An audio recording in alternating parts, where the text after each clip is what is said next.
Hello, my name is Paul Weston, and I am a racist. I know I'm a racist because I'm told I'm a racist by a great deal of people. The hard left think I'm a racist, the Labour Party thinks I'm a racist, Conservatives think I'm a racist, Liberal Democrats think I'm a racist, the BBC thinks I'm a racist, so I must therefore be a racist. Why am I a racist? It's very simple. I wish to preserve the culture of my country. I wish to preserve the people of my country. And in doing so, that makes me a designated racist in today's society. Now, this is something that's been moved by the left. The goalposts have been moved by the left a considerable distance on this.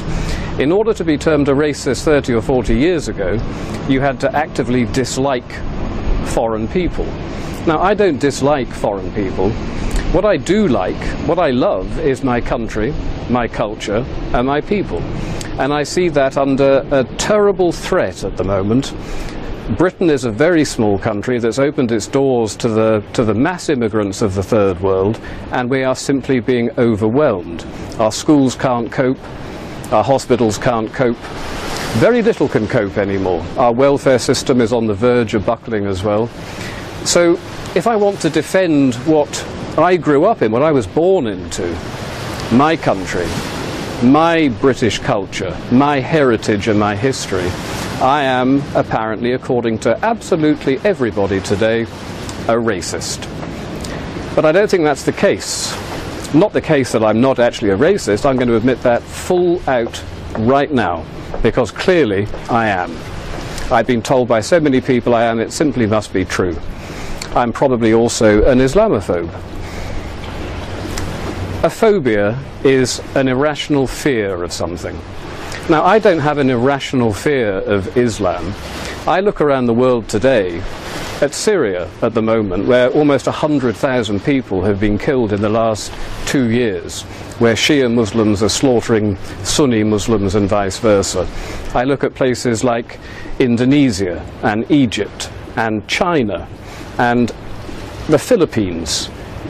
Everywhere you look, you see problems with Islam. And they're violent. They are, dare I say it, to really reinforce my racist credentials, a thoroughly savage political and religious ideology.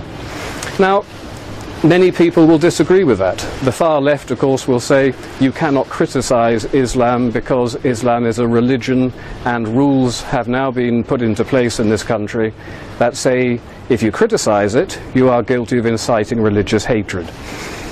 But Islam is not just a religion. Islam is a political ideology as well, and we need to call it out on the fact that it is also political. It is a culture that is both political and religious.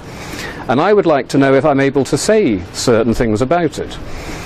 Do I think, for example, that stoning adulteresses to death is something that we should welcome in this country? Well, I don't think it is, so therefore I'm guilty of religious hatred by saying it. Do I think homosexuals should be hanged from cranes? No, I don't. I think it's backward, I think it's savage, and I think the people that do it are beyond the pale, quite frankly. And I'm not allowed to say these things because, of course, I'm again inciting religious hatred. So not only am I a racist, I'm also a religionist, apparently. But I'm not. You know, we have a huge problem in this country that is not going to go away. It's going to get worse and worse and worse. We as a people are declining as a demographic, and the Islamic population is growing 9 times faster than any other, and when I look to the future, I see a full-blown religious civil war occurring in this country. The unthinkable things that are going on in somewhere like Syria today will happen in this country before 2040, certainly before 2050, and I don't want Britain to turn into a country like that. So I'm going to denounce Islam as a backward, savage political and religious ideology, and to hell with what anybody thinks about that.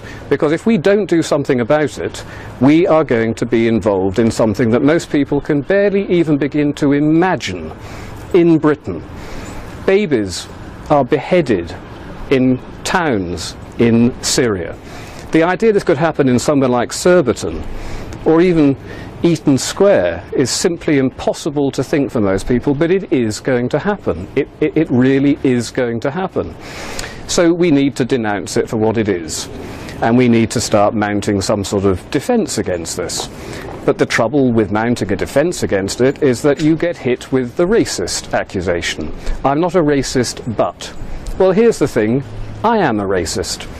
If I want to avoid a civil war happening in my country, I am prepared to accept being called a racist. And you should be prepared to accept being called a racist as well. Let's all just say, yes, we're dreadful, dreadful racists, and let's start denouncing an ideology that is the most primitive, backward, savage ideology that we've willfully imported into this country by the left, by people like Tony Blair, who did it deliberately in order to undermine our culture, our people, our country, my country. They did it deliberately. And then they said, you're not allowed to actually argue with us about this. Well, I'm arguing with you about this, Mr. Blair, and I'll tell you something. You denounced, you repealed the treason law shortly after you came into power. I think you committed treason, Mr. Blair. I think you committed treason when you said we are going to import the third world in order to rub the noses of the right in diversity. To me, that's treason. Your principal duty is to uphold the best interests of the people of this country.